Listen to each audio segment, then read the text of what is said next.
It's a bit of a slow news day, and to be honest, what is in the news is somewhat depressing. So I thought instead, let's have a laugh at a few lunatics from the social media platform and mental illness factory, TikTok.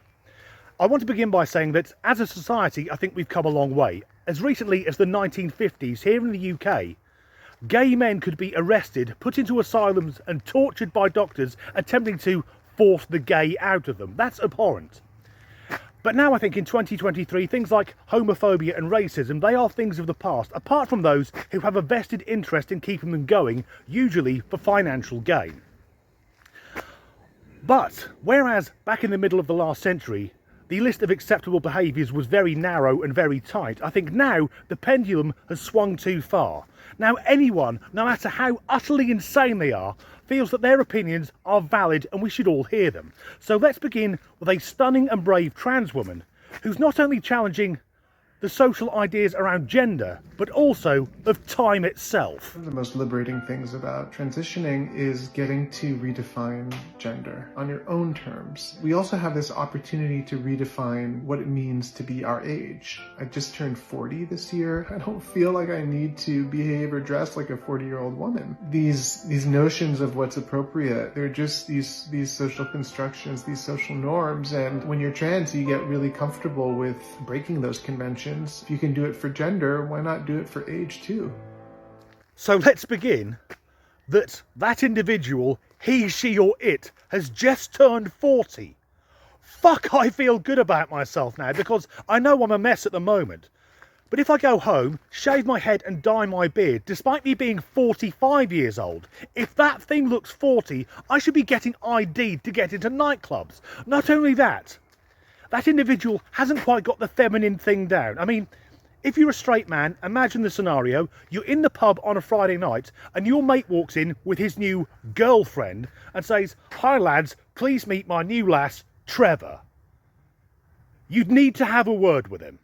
When it comes to challenging the idea around gender, we're all aware that for millennia, 99.9% of the population were happy with there just being women and men.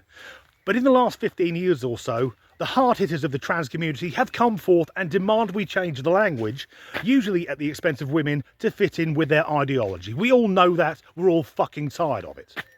But when it comes to challenging the construct of age, sorry, that is rooted in fact. Once every 365 and a quarter days, our planet travels around the sun. We call that a year. And for every year you are alive, your age goes up by 1. And I hate to say this, but I am very suspicious of anyone wanting to challenge that, particularly if that person is a trans woman, because this is unpleasant. But we know within that community, a disproportionate amount of them are, it rhymes with Rex defenders. A lot of them are rhymes with grapists. So I wouldn't want to see them in a position where they can say, I'm actually now 12 years old. Now, I'm getting the word nonce.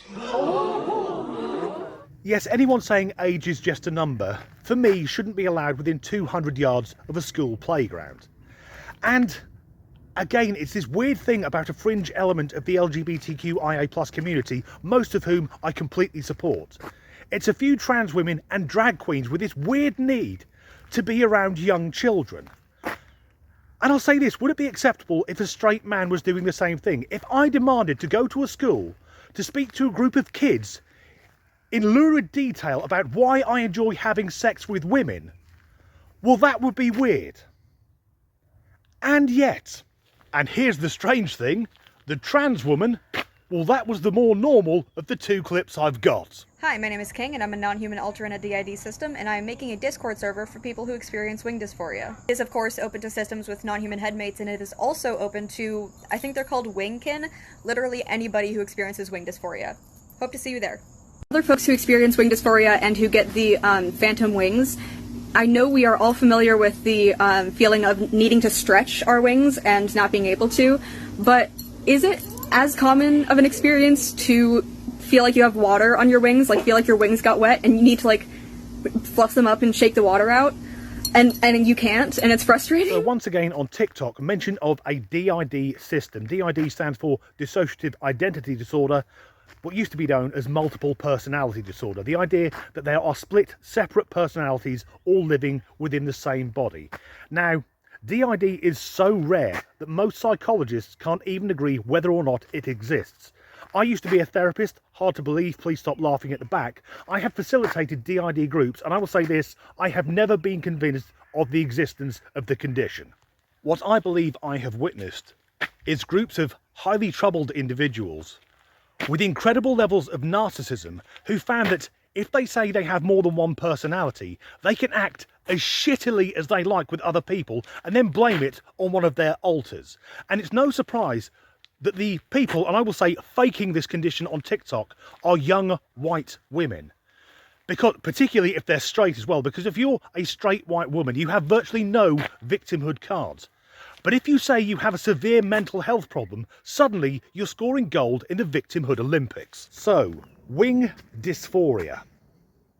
If you believe in it, sorry to piss on your bonfire, but unless you identify as an insect or some type of mythical creature like a dragon, flying creatures on Earth, generally, their wings are very similar to our arms. The bone structure is roughly the same, it's just their wings, their fingers are much longer and they have more muscle.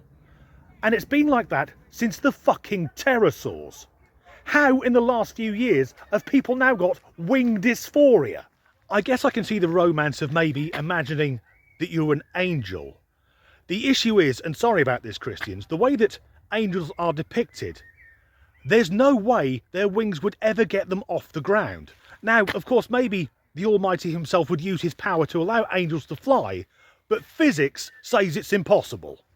So for people claiming they have wing dysphoria, which I don't believe for a second, the way I would treat it for these people who believe that they either should have or could have wings, I would take a group of them to the top of a multi-storey car park and push one of the fuckers off, and then see how many of the rest of them think they may develop wings. And that wouldn't be murder, it would be a mercy killing. In the not so distant past, there was such a stigma about mental health problems that people wouldn't seek treatment. If they were hearing voices, they were worried they'd get put away in an asylum, whereas now, thankfully, people often get the help they need. So do we really need people inventing conditions which don't exist? Of course we don't. In the same way, we don't need a confused man in a dress deciding that time does not apply to him. As ever, thanks for watching.